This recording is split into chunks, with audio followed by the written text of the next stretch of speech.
সাম্প্রতিক সময়ে মিশর এবং ইসরায়েলের মধ্যে সম্পর্কের টানাপোড়েন চলছে। ইসরায়েল বলছে মিশর তাদের সীমান্তের কাছে বিপুল সংখ্যক সেনা মোতায়েন করছে, যা সরাসরি হুমকি হতে পারে।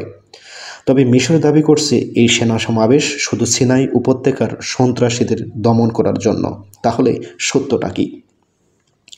1979 সালের শান্তি চুক্তি অনুযায়ী মিশর ও ইসরায়েল সীমান্ত সেনা মোতায়েনের বিষয়ে কড়া বিধিনিষেধ রয়েছে। কোনো নতুন সেনা মোতায়েন করতে হলে ইসরায়েলের অনুমতি লাগে।